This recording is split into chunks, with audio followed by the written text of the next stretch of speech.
ایک شخص اندھیری رات میں فجر کی نماز کے لیے مسجد کے لیے روانہ ہوا اور راستے میں اندھیرے کی وجہ سے وہ منہ کے بل کیچڑ میں گر گیا۔ کیچڑ سے اٹھ کر وہ دوبارہ گھر گیا اور لباس تبدیل کر کے دوبارہ مسجد کے لیے روانہ ہوا۔ ابھی وہ چند قدم ہی چلا تھا کہ اسے دوبارہ سے ٹھوکر لگی اور وہ دوبارہ سے کیچڑ میں گر گیا۔ کیچڑ سے اٹھ کر وہ دوبارہ گھر گیا، لباس تبدیل کیا اور دوبارہ مسجد میں نماز پڑھنے کے لیے روانہ ہوا۔ جیسے ہی وہ شخص کپڑے تبدیل کر کے اپنے گھر سے باہر نکلا تو اسے اپنے گھر کے دروازے کے باہر ایک شخص ملا جو اپنے ہاتھ میں روشن چراغ تھامے کھڑا تھا۔ چراغ والا شخص نمازی کے آگے چپ چاپ چلتا ہوا مسجد کی طرف چل دیا۔ اس دفعہ نمازی کو چراغ کی روشنی میں مسجد تک پہنچنے میں کوئی دشواری پیش نہ آئی۔ وہ خیریت سے مسجد پہنچ گیا اور مسجد کے دروازے پر پہنچ کر وہ چراغ والا شخص وہیں رک گیا۔ نمازی اسے چھوڑ کر مسجد میں داخل ہوا اور نماز ادا کرنے لگا۔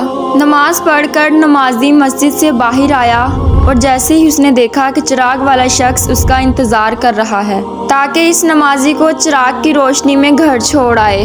جب نمازی گھر پہنچ گیا تو نمازی نے اس اجنبی شخص سے پوچھا کہ آپ کون ہیں؟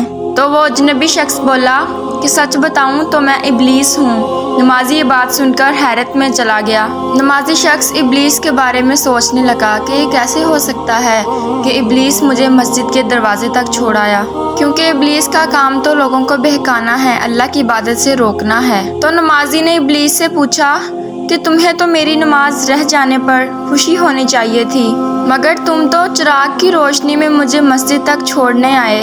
ابلیس نے کہا کہ جب تجھے پہلی ٹھوکر لگی تھی تو کپڑے تبدیل کر کے دوبارہ سے مسجد کی جانب چل دیا تو اللہ تعالیٰ نے تیرے سارے گناہ معاف فرما دیے۔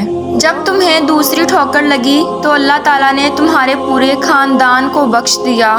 تو مجھے اس بات کی فکر ہوئی کہ اگر تمہیں دوبارہ سے ٹھوکر لگی تو کہیں اللہ تیری اس ٹھوکر کی وجہ سے تیرے سارے گاؤں کے گناہ معاف ہی نہ کر دے، اس لیے میں چراغ لے کے آیا ہوں تاکہ تم بغیر گرے مسجد تک پہنچ جاؤ۔ اس شخص نے جب یہ بات سنی تو اس نے اپنا سر اللہ کے سامنے جھکا کر اللہ کا شکر ادا کیا۔ تو دوستو، یہ ہے ہمارے رب کی شان، سبحان اللہ۔